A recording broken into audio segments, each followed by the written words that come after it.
সন্তান আপনার বাবা পেটে এসেছে হান্নার, 1-2 দিন আপনার 1 মাস আপনার এমন করে 1 মাস 2 মাস 3 মাস আপনার বাবা করতে সময় চলে যায়। সময় যাওয়ার পরে মারিয়াম আলাইহিস সালাম আসবেন দুনিয়াতে। হান্নার আপনার সন্তান প্রসবের সময় হয়। প্রসব আপনার সময় যখন হয় মা বোনদের বাবা সবার আপনার মা বোনদের কষ্ট হয়। বাবারা হযরতে মারিয়াম আলাইহিস সালাম আসবে দুনিয়ার বুকে, মহান আল্লাহ পাক ওনাকে পাঠাচ্ছেন বাবা হান্নার মাধ্যম দিয়ে। দুনিয়াতে আপনার আসলে মারিয়াম আলাইহিস সালাম হান্না দেখছেন যেটা ছেলে নয় মেয়ে, ছেলে নয় মেয়ে।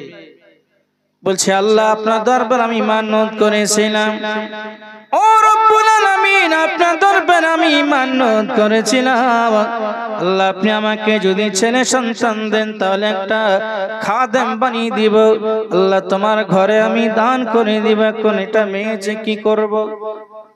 মেয়ে হয়েছে বাবা, মেয়ে সন্তান হলো ভালো, তবে ওনার নিয়ত ছিল আলাদা যে আমার যদি ছেলে সন্তান হয় তাহলে ঝাড়ু দাও আপনার ভালো হবে, মসজিদ আপনার পরিষ্কার পরিচ্ছন্ন করা ভালো হবে।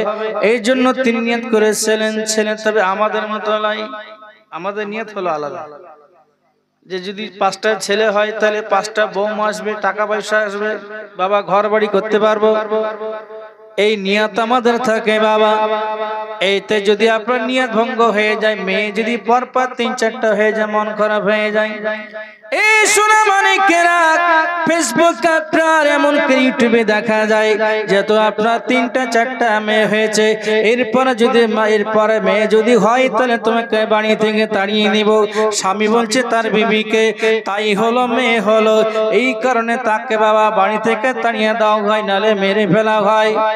ঘটনা দেখুন, ঘটনা মেয়ে তাড়িয়ে দেয় শুধু মেয়ে হওয়ার কারণে। এ বাবারা মেয়ের মর্যাদা কত বড়। আল্লাহ নবী বলেছেন যে বাড়িতে একটা কন্যা সন্তান হয় ওই বাড়িতে আপনার 10টা করে রহমত নাজিল হয় প্রতিদিন। জোরে বলুন, ডেলি ডেলি 10টা করে রহমত নাজিল হয়। আল্লাহ নবীজি মুখের জবান মুবারক দেই কথা, সাহাবীরা বললেন ইয়া রাসূলুল্লাহ ইয়া হাবিবাল্লাহ নবী, তাহলে যদি 2টা হয় তাহলে কি হবে? সাহাবীরা জেনেছে বলে তো আমরা জানতে পেরেছি, তাই না? সাহাবীরা জেনেছে, খুঁটিনাটি সব জেনেছে, কিভাবে হবে? বলে ইয়া রাসূলুল্লাহ ইয়া হাবিবাল্লাহ নবী যদি 2টা হয় তাহলে কি হবে? নবী বলে যদি 2টা হয় তাহলে তার বাড়িতে 10 দোকানে 20টা রহমত নাজিল হবে। বলে ইয়া রাসূলুল্লাহ ইয়া হাবিবাল্লাহ যদি 3টা হয় তাহলে কি হবে? তাহলে তার বাড়িতে 3 10 30টা রহমত নাজিল হবে। জোরে বলেন, 3 10 30টা। সাহাবীরা আবার অন্যটায় সাইডে গেল, অন্য পর্বে চলে গেল। বলে রাসূলুল্লাহ ইয়া হাবিবাল্লাহ নবী যদি কাউরির আপনার ছেলে দেয় মেয়ে দেয় না, কারণ আল্লাহ কাউরে ছেলে দেয় তো মেয়ে দেয় না। বলে ইয়া রাসূলুল্লাহ ইয়া হাবিবাল্লাহ তাহলে তার বাড়িওয়ালা কি হবে? ওই আল্লাহর ওই রহমত থেকে কি সে আপনার বঞ্চিত হবে? নবী বলে না না, সেই বাড়িওয়ালা রহমত থেকে নাজিল বঞ্চিত হবে না। সেই বাড়ি যদি পার্শ্বের কোন মেয়েকে মহব্বত করে ভালোবাসে, যদি কিছু কেনাকাটা করে দেয়, লালন পালন করে দেয়, সেই বাড়িতে আল্লাহ পাকের দরবার থেকে 10টা করে রহমত নাজিল হবে। তাহলে মেয়ে দেখে ভারী হবেন, আর মেয়ে দেখে কিন্তু ভারী হয়ে যায় যে এর বিয়ে দিবে কুকিরে, 3টে মেয়ে হয়ে গেল, না হলে 3-4 লাখ 12 লাখ টাকা লাগবে, এই হিসাব আমাদের হয়ে যায়। ছেলে হলে তো টাকা লাগবে না, কিন্তু মেয়ে হলো রহমতের জাত, বরকতের জাত। বলুন সুবহানাল্লাহ। মেয়েদের রহমত আছে। রাসূল বলেন তোমাদের মেয়েদেরকে অসম্মান করিও না। মেয়েরা হলো খুব দয়ালু, মেয়েরা খুব ভালো। আমি মেয়েদের পিতা, আমরা মেয়েকে ভালোবাসি। নবী বলেন তোমার মেয়েদেরকে অসম্মান করিও না। তাহলে নবী বলছেন মেয়েদেরকে অসম্মান করিও না, আর আমরা সেই মেয়েদেরকে অসম্মান করি, মেয়েরা আসলে ভারী হয়ে যায়। কিন্তু নবীর জবান দিয়ে বের হয়ে গেলেন যে সেই বাড়িতে রহমত নাজিল হবে, বরকত নাজিল হবে। তাহলে একজন বলছে যে রহমত চান না বেশি চান, মানে বরকত চান না বেশি চান? তো একজন হাত ধরে বলেন যে আমি বেশি চাই, আর একজন বলছে যে আমি বরকত চাই। তাহলে কোনটা ভালো? বরকত হবে। আপনি নিলেন 1000 টাকা আর ওই ব্যক্তি নিলেন 200 টাকা, এর বরকত হবে। আমি জাস্ট বোঝাচ্ছি। আর এই ব্যক্তি নিল 1000 টাকা, ওর বরকত হবে না।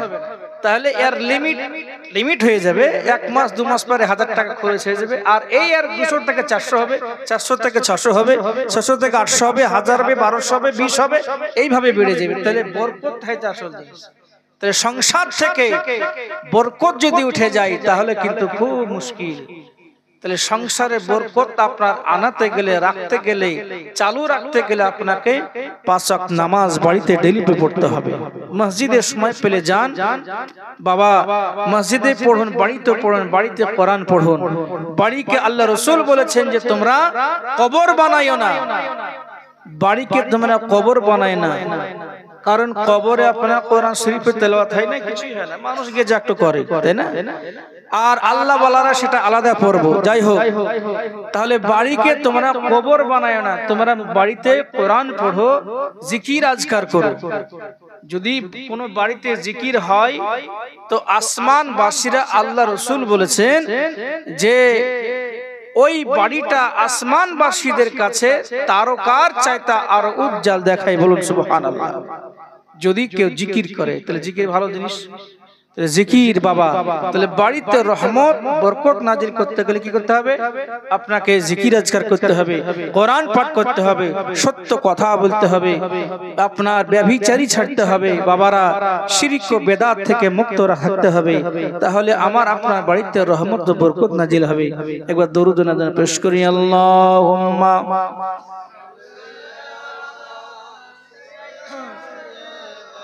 মাওলানা মুহাম্মদ ওয়া আলা আলি সাইয়্যিদিনা।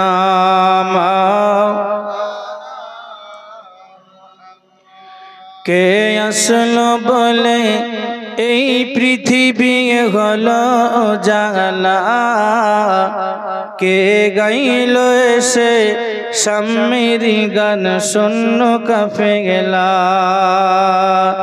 কে আসলো বলে এই পৃথিবী হলো জালা, কে গাইল এসে শাম্মের গান শূন্য কাঁপে গেলা। ও হাশিমে মক্কি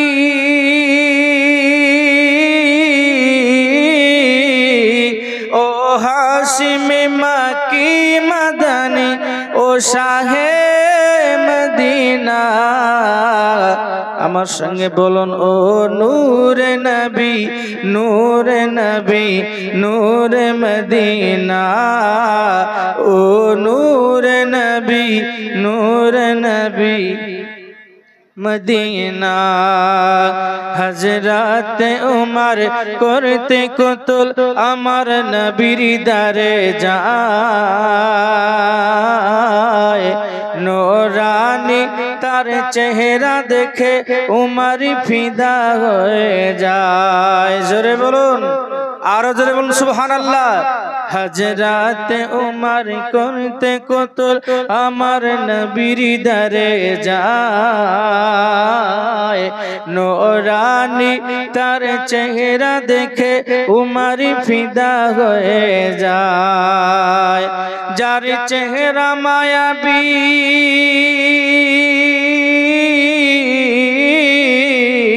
যার চেহারা মায়াবী দেখে উমর হয়ে যায় নবীর দিওয়ানা। বলুন, ও নূরে নবী, নূরে নবী, নূরে মদিনা। ও নূরে নবী, নূরে মদিনা। কে আসলো বলে এই পৃথিবী হলো জালা, কে গাইল এসে শাম্মের গান শূন্য কাঁপে গেলা। ও হাশিমে মক্কি ও হাশিমে মক্কি মদনী ও শাহে মদিনা।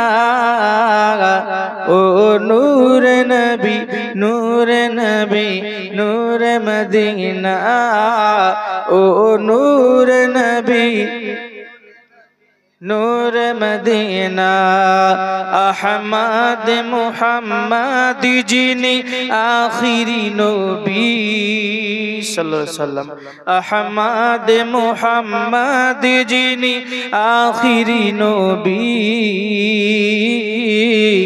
जार ओसिलाते सृजन हইল ए सुंदर पृथिवी जार चेहरा मायाबी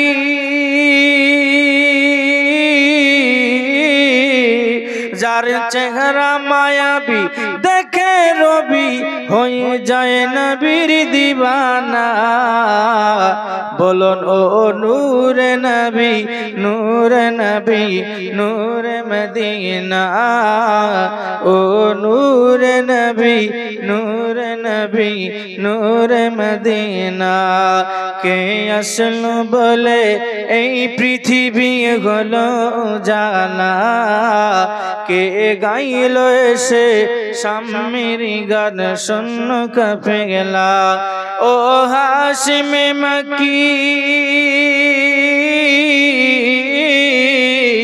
ओ हाशिम मक्की मदनी ओ शाहे मदीना ओ नूर नबी नूर नबी नूर मदीना ओ नूर नबी नूर नबी नूर मदीना अल्लाहुम्मा सल्ली मौलाना मुहम्मद वाला अली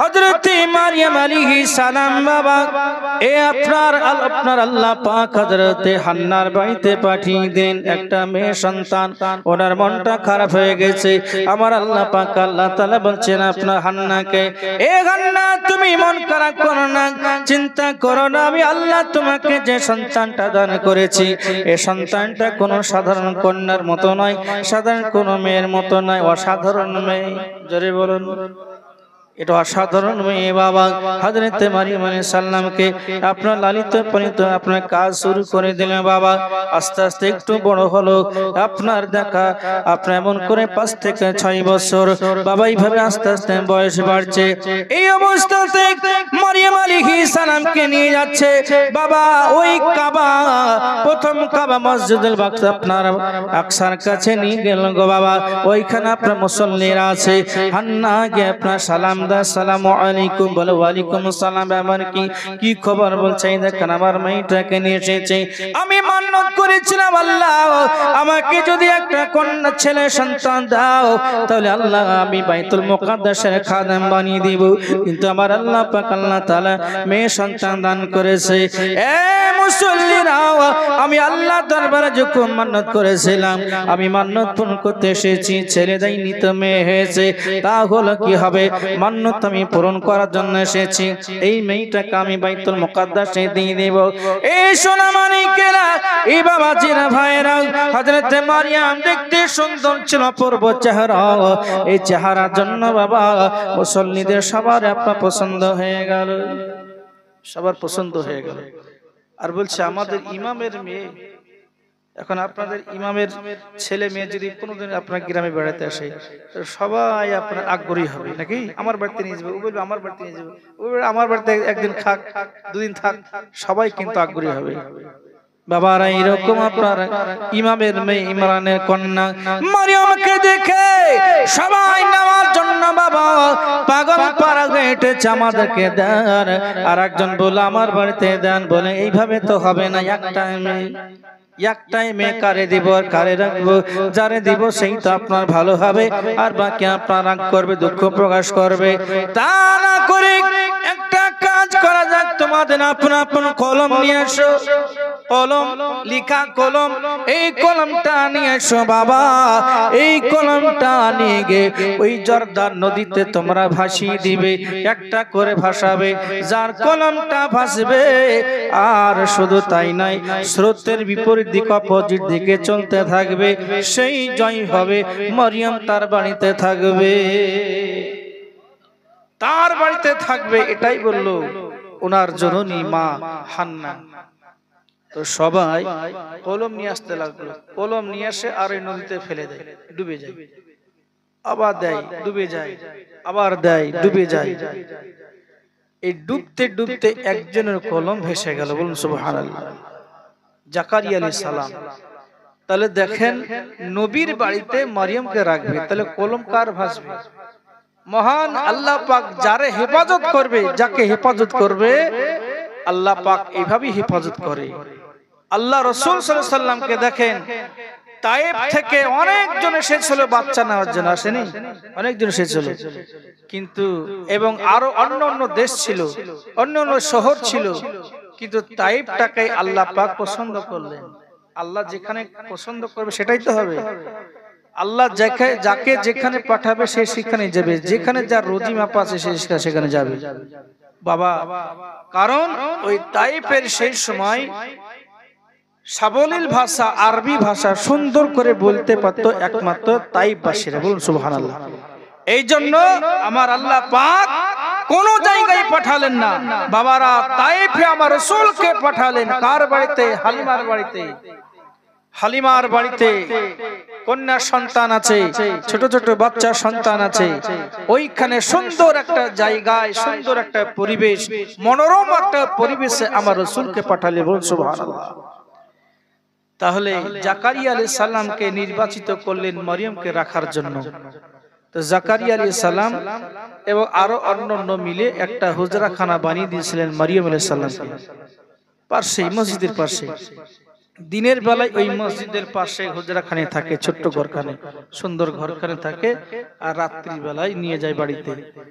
তো এইভাবে নিয়ে যায়, আবার রেখে আসে, নিয়ে যায়, রেখে আসে। দিনের বেলায় আপনার খিদমত করে, মসজিদে খিদমত করে, আর রাত্রি বেলায় আপনার নিয়ে যায় বাচ্চাকে। বাবা মেয়ে মানুষ, বেটা ছেলে হলে তো রাখা হতো, মেয়ে মানুষ তো। এই নিয়ে যাওয়া আসা করতে করতে একটা দিন জাকারিয়া আলাইহিস সালাম ওনাকে ঘরের ভিতরে, ওই হুজরাখানার ভিতরে তালা বন্ধ করে উনি চলে গেছে। তালা বন্ধ করে 1, 2, 3 দিন বাবা ভুলে গেছেন যে আপনার মারিয়ামকে ওই ঘরের ভিতরে তালাবদ্ধ করে ছোট্ট ঘর করে রেখে এসেছে, ভুলে গেছে। হঠাৎ যখন খেয়াল এসেছে বাবা জাকারিয়া আলাইহিস সালামের মনের মধ্যে একটা খেয়াল এসেছে, আল্লাহ ও রব্বুল আলামিন, আমি ওই ছোট্ট বাচ্চাকে রেখে এসেছি, এখন যদি মনে হয় 1 নাই 2 নাই 3 দিন আপনার পার হয়ে গেল, অতিক্রম হয়ে গেল, এখন মারা গেল কি তা ঠিক নাই বাবা। 3 দিন আপনার ধরে মানুষ একটা ঘরে আপনার তালাবদ্ধ হয়ে আছে, অন্ধকারে আছে বাবা, তারপরে কোনো খাবার নাই, পানি নাই। এই জন্য আপনার জাকারিয়া আলাইহিস সালাম মনোযোগ করে পড়েছে, দৌড়াতে আরম্ভ করেছে বাবা। দৌড়াতে দৌড়াতে জাকারিয়া আলাইহিস সালাম বলছে, হাই হাই, মনে হয় মারা গেল, মেয়েটা মারা গেল, মেয়েটা মারা গেল, আর মনে হয় দুনিয়াতে নাই। কি জবাব দেব ওনার আব্বা মাকে? এ বাবার জাকারিয়া এবং ইমরান দুইজন ছিল ভাইরা ভাই, ভাইরা ভাই, কুটুমের মধ্যে সবচেয়ে স্পেশাল চাই ভাইরা ভাই। তো এই ভাইরা ভাই ছিলেন, অর্থাৎ এই সেই সম্পর্কে আপনার মারিয়াম খালু জানা হয়। সুন্নি মুসলমান আমার, উনি ছুটছেন আপনার বাচ্চার জয় মারিয়াম আলাইহিস সালামের জন্য, ছুটতে ছুটতে ছুটতে বাবা চাবি নিয়ে আসছে, তালা খুলবে, চাবি আপনার নিয়ে এসে আপনার তালা খুলেছে বাবা। তালা খুলে জাকারিয়া আলাইহিস সালাম দেখে অবাক হয়ে গেছে, আল্লাহ কি ব্যাপার, কি ব্যাপার, এই ঘরের ভিতরে এত সুগন্ধি কেন আসছে? তালা খোলার সঙ্গে সঙ্গে বাবা, এ বাবারা, ঘরের মধ্যে যদি আপনি রাখেন না, তোর ঘর খুললে আপনি সেন্ট পেয়ে যাবেন বাবা। 2 দিন 3 দিন আপনার, আর ঘরের ভিতরে যদি আপনার দেখা গেল ইঁদুর মরে থাকে তো দুর্গন্ধ পাবেন ঘর খুললে। বাবারা এই 3 দিন আপনার ঘর খোলা নাই। সোনা মানিকেরা হযরতে জাকারিয়া আলাইহিস সালাম আপনার ঘর খুলে দেখছো অবাক, এই খাবারে বিভিন্ন রকমের খাবারের সেন্ট চলে আসছে বাবা। এই বেরাদার মারিয়াম আলাইহিস সালামের আপনার চতুর্পাশে জান্নাতি খাবারে আপনার পর হয়ে আছে। বলে ও মারিয়াম এই খাবার তুমি কোথায় পেলে? বলে ওগো খালুজান আপনি ভুলে গেছেন কিন্তু আমার আল্লাহ ভুলে নাই। জোরে বলেন। এ বাবারা আল্লাহ যার হয়ে যায়, আল্লাহ তার হয়ে যায়। আল্লাহ যদি তার হয়ে যায় বাবা আপনার সব আপনার বশ হয়ে যাবে, ফেরেশতা তার আপনার বশ হয়ে যাবে। আল্লাহ যদি তার হয়ে যায় দুনিয়ার মানুষ আপনার তাকে দেখে সম্মান করবে। আল্লাহ যদি তার হয়ে যায় পশু হিসেবে আপনার সম্মান করবে। আল্লাহ যদি তার হয়ে যায় বাগে আপনার পিঠে করে বয়ে দিয়ে আসবে। আল্লাহ যদি তার হয় বাবা সাপ এসে তাকে সম্মান করবে, বাতাস করবে বাবা। আল্লাহ যদি কোন বান্দার হয়ে যায় বাবা আগুন তার কথা শুনবে। জোরে বলুন সুবহানাল্লাহ। তাহলে আল্লাহর আপনি হন, আমি হই। আল্লাহর আপনার হন। আল্লাহর হতে গেলে কি করতে হবে বাবা? মিথ্যা ছাড়তে হবে। আল্লাহ যদি হতে চান বাবা আলঠানা বন্ধ করতে হবে। আলঠালা আল বাবা জি আপনি পেতেন আল কাটতে কাটতে কাটতে বাবা আপনি একা চলিয়ে ফেলেছেন। ও কি আপনার খাবার নাকি? এ বাবারা কিছু চাষি আপনার থাকে মনে হয় আল কাটলে আমার ফসল বেশি হবে। এই আল কাটতে কাটতে আপনার 3 ইঞ্চি করে ফেলেছে। হাঁটার জন্যই বাবা আছে না নাই? আছে বাবা। আমার বড়ি ওই জমির পাশে এরকম কিছু আপনার চাষি আছে কাটতে কাটতে আপনার 3 ইঞ্চি করে ফেলেছে বাবারা হাঁটার জন্য। এই সোনা মানিক নিজের ফসল নিজেই ক্ষতি করছে। এবং আপনার এইভাবে যদি এক আচরণ নিয়ে ফেলেন ফসলটা তো আপনার না, আপনার জন্য হারাম। হারাম হবে না? ফসলটা তো আপনার না, জমিটা তো আপনার নাই বাবা। তাহলে আলঠারা বন্ধ করতে হবে। আল্লাহ যদি হতে যাওয়া যায়, আল্লাহর হতে গেলে আপনাকে মিথ্যা কথা ছাড়তে হবে। আল্লাহ যদি হতে যান বাবা সুদ ছাড়তে হবে, ইন্টারেস্ট ছাড়তে হবে। এখন সুদ তো না বলছি ইন্টারেস্ট। এ বাবারা ইন্টারন্যাশনাল একটা আপনার ইন্টারেস্ট উঠেছে। কেমন বাবা? এ বাবারা আগে ছিল আপনার জমি দিতেন 20,000 টাকা নিতেন, 20,000 টাকা যতদিন শোধ না হতেন জমি খেয়ে যেত। আর এখন তা করছে না বাবা। মধ্যখানে উঠেছিল যে টাকা দিব জমি দেওয়া, যত না টাকা শোধ করতে পারবা জমি পাবা না। আর এখন উঠেছে তোমার জমি আমরা লিব না, আমি লিব না, তোমার জমি তোমার কাছে থাক, 1 লাখ টাকা দেবো, বছর শেষে 1,15,000 টাকা দিতে হবে। তাহলে এটা সুদ হচ্ছে না? গোলগোলে সুদ হচ্ছে বাবা। যার আমরা কথা মানি, মসলা মানি, মত মানে ইমামে আজম আবু হানিফা রাহমাতুল্লাহ আলাইহি, উনি কি বলেছেন জানেন? হ্যাঁ, জমি বন্ধক আপনি সেই টাকা নিছেন আপনার, তার জন্য আপনার হারামি। আসুন, ইমামে আজম একজনের কাছে, ইমামে আজমের কাছ থেকে একজন টাকা ধার নিয়েছিল। তো টাকা ধার নেওয়ার পরে কিছুদিন পরে ওইখানে একটা জানাজা হবে। তো জানাজাতে ইমামে আজম গেছেন, ওনার খাদেম গেছেন। তো খাদেম গিয়ে ইমাম আজম গেছেন। সেদিন জানাজা হতে একটু দেরি আছে, প্রখর রোদ, সহ্য করতে পারছে না। খাদেম বলছে হুজুর চলেন না যাই ওই জায়গায়, মানে এই যে চাল বেড়ে আছে না, চাল বেড়ে আছে, তো চাল হতে একটা ছায়া হবে, রোদ পড়লে আপনার কিন্তু ছায়া হবে জায়গাটা। তো ইমামে আজমকে বলছে হুজুর চলেন ওই ছায়া আমরা একটু নিই, আশ্রয় নিই, এই রোদ সহ্য করতে পারছি না। তো ইমাম আজম বলছে বাবা আমি যাবো না। হুজুর চলেন না। তো হুজুর না গেলে তো খাদেম যেতে পারবে না। তো হুজুরকে বারবার ঠেলছে। তো হুজুর বলছে আমি যাবো না। তো হুজুর যাবেন না কেন একটু বললে ভালো হয়। তো শুনবা তো? হ্যাঁ। তো ওই বাড়িওয়ালা কাছে আমি টাকা ধার পাই, টাকা নিয়েছে আমার কাছে, ওর কাছে টাকা পাই। এখন ওই চালের ছায়াটা যদি আমি গ্রহণ করি আমার জন্য সুদ হবে। বলুন সুবহানাল্লাহ। ইমামে আজম যার কথা যার মসলা অনুযায়ী আমরা চলি। কসাই কসাইগিরি করে ওকে 5,000 টাকা দিচ্ছে, সপ্তাহ অন্তর 1 কেজি করে গোশত দিবা। বাবা গোশতটা কি হয়েছে, কিসের জন্য ওকে গোশতটা দিচ্ছে? টাকা দরুন দিচ্ছে ওকে, টাকা দরুন। টাকা যে না দিয়ে আপনাকে 1 কেজি গোশত দিবে কি? বলেন তিনি কসাইকে যে ভাই প্রতিদিন আমাকে এই সপ্তাহ অন্তর 1 কেজি গোশত দিন। তো 250 টাকা দিব না কেন বাবা? দিয়ে দিবে তো 250 টাকা। তাহলে টাকা দিয়েছেন 5,000 টাকা, তাই আপনাকে 1 কেজি গোশত ওই দরুন দিচ্ছে। তাহলে ইমামের আজমের ভাষায় যদি চালের ছায়া যদি নামা যদি আপনার ওনার জন্য সুদ হলে হতে সুদ হয়, তাহলে আমার জন্য আপনার জন্য 5,000 টাকা গোশত আপনি খাবেন, আপনার জন্য কি হবে একটু ভেবে রেখে থাকেন। তাহলে জমির বন্দুক তো দূরে কথা, বুঝলেন তো বাবারা। এ কঠিন সুদ, কঠিন ইন্টারেস্ট, এ আপনার এই লোভ ছাড়া খুব মুশকিল। আজকে একটা পোস্ট দেখলাম যে মানুষ কিছু জিনিসে তৃপ্তি পায়। দেখবেন গোশত যে ভালোবাসে সে গোশত খেলে আপনার তৃপ্তি পায়, খুব ভালো করে তৃপ্তি সহিত খায়। যে মিষ্টি ভালোবাসে সে মিষ্টি যখন খায় সে তৃপ্তি হয়, তাই না? খাবার খেয়ে মানুষ তৃপ্তি হয় অনেকে। তো বাবারা কিছু মানুষ আছে গীবত করে তৃপ্তি পায়। এখানে শফিকুল ভাই নাই, ধরেন এখানে নাই, আর এর নামে আপনি এমন করে মজা করে আপনি আরেকজনের সঙ্গে ওর গীবত করতে শুরু করলেন। ও একটা তৃপ্তি পাচ্ছে, আর যে শুনছে ও একটু পাচ্ছে। তাহলে কেউ গীবত করে তৃপ্তি পায়, কেউ খাবার খেয়ে তৃপ্তি পায়, কেউ কোরআন পড়ে তৃপ্তি পায়, কেউ আল্লাহর সঙ্গে প্রেম করে তৃপ্তি পায়।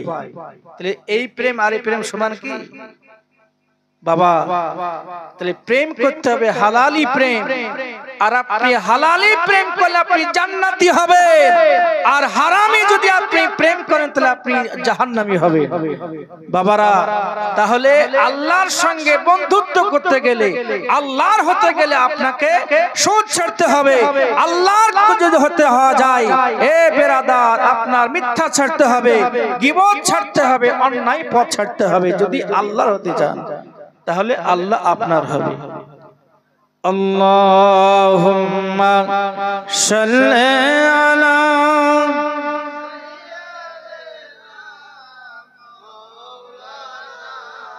ওয়া আলা আলি সাইয়্যিদিনা।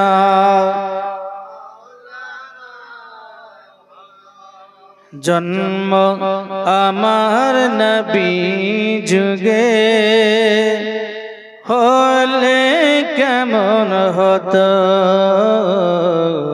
বলুন জন্ম আমার নবী যুগে হলে কেমন হতো, জন্ম আমার নবী যুগে হলে কেমন হতো। দুনয়নে রসুল পাক দেখিলে কেমন হতো, বলুন দুনয়নে রসুল পাক দেখিলে কেমন হতো, জন্ম আমার নবী যুগে হলে কেমন হতো। বলছে কেন? আস্ত ভেসে হাজিরাতে বেলালের মধুর আযান। নবীর যুগে যদি আমরা থাকতাম তাহলে বেলাল আযান শুনতে পেতাম না?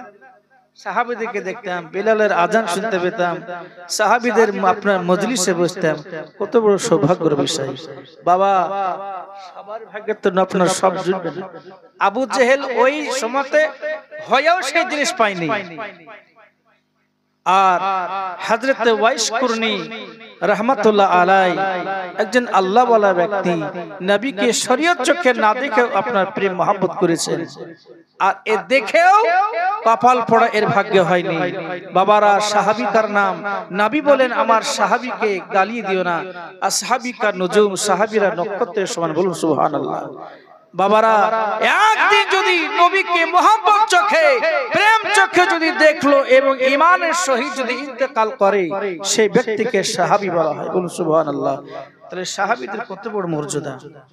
তাই বলছেন জন্ম আমার নবী যুগে হলে কেমন হতো, দুনয়নে রসুল পাক দেখিলে কেমন হতো, দুনয়নে রসুল পাক দেখিলে কেমন হতো, বলুন জন্ম আমার নবী যুগে হলে কেমন হতো আষ্ট বেশে হাজিরাতে বেলালের মধুর আজান যে আজানে ছিল এমন প্রেম মুগ্ধ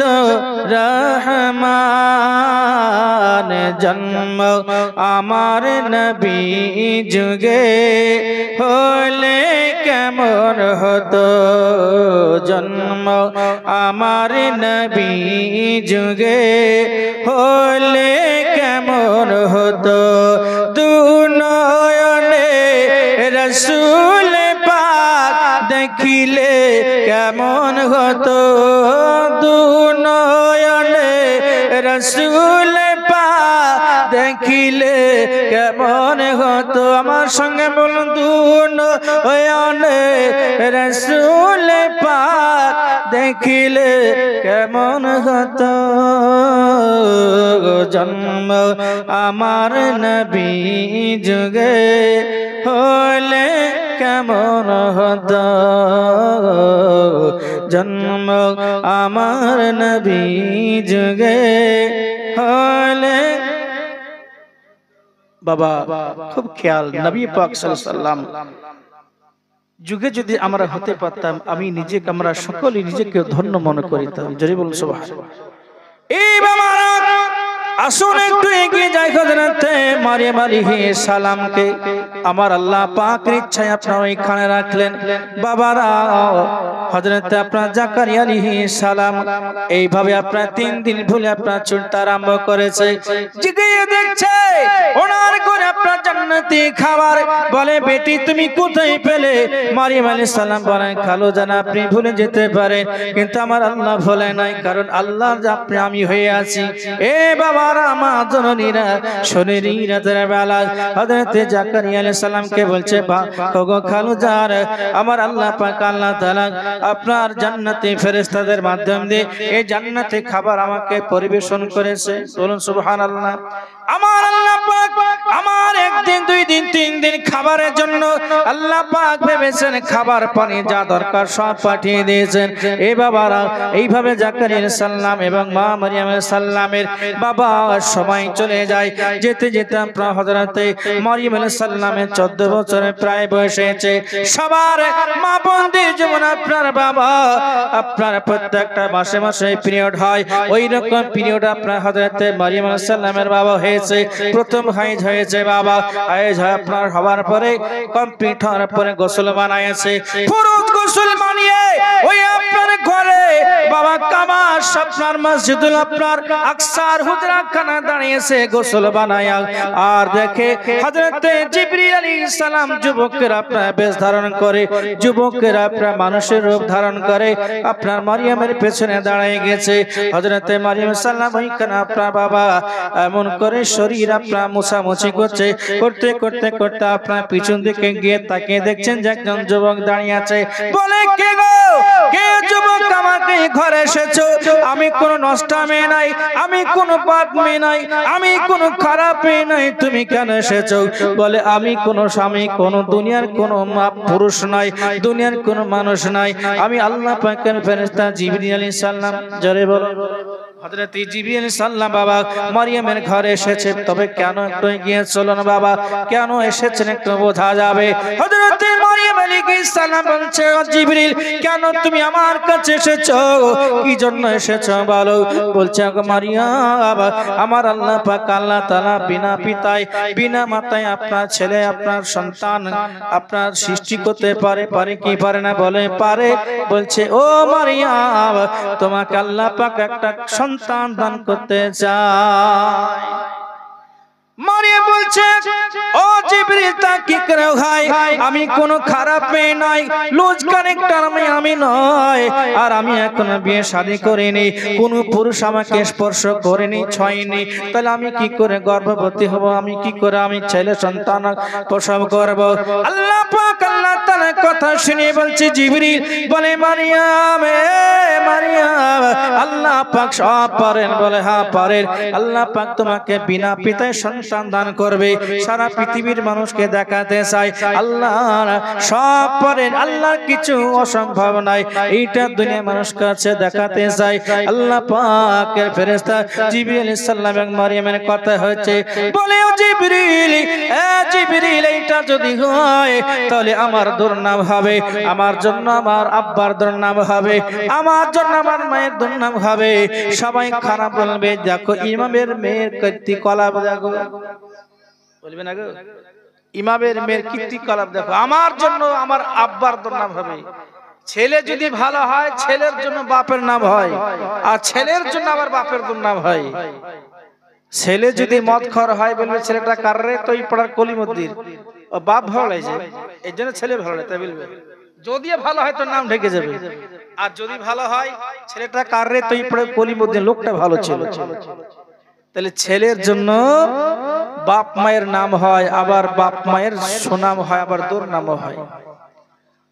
তো জাকারিয়া বেরাদার মারিয়াম আলাইহিস সালাম বলছেন, আল্লাহ এ জিবরিল, এইটা যদি হয়ে যেত আমার এবং আমার পিতা মাতার সবারই দুর্নাম হবে।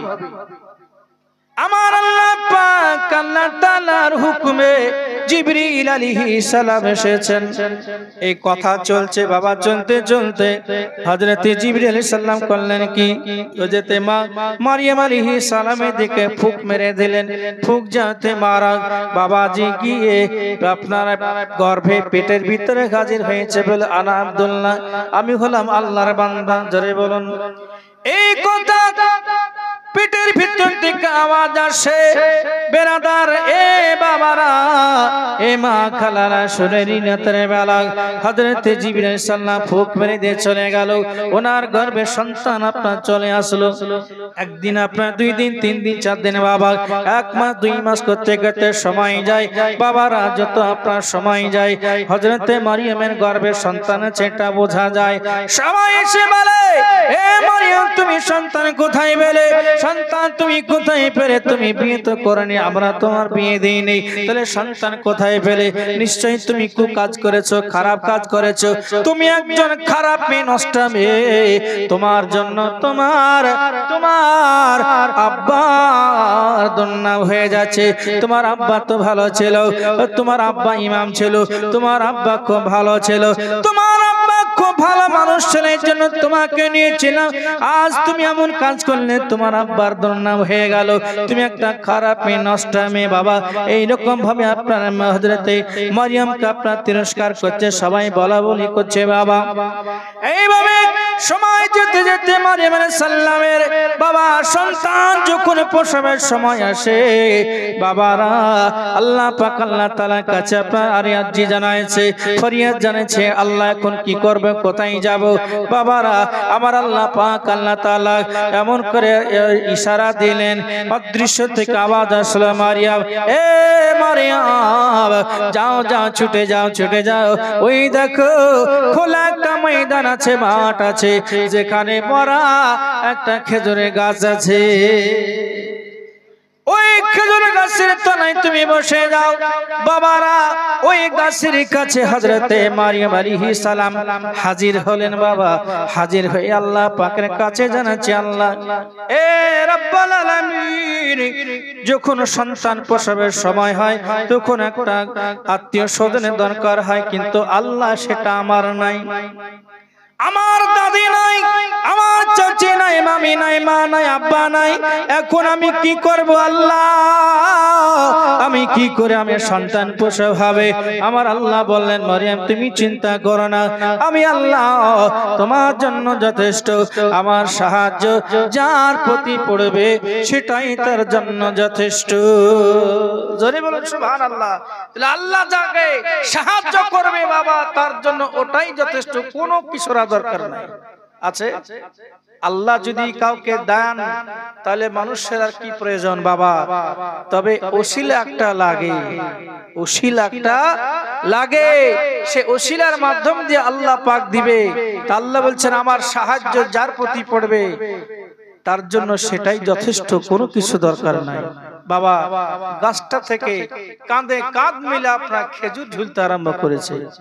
তাই বলছেন কবি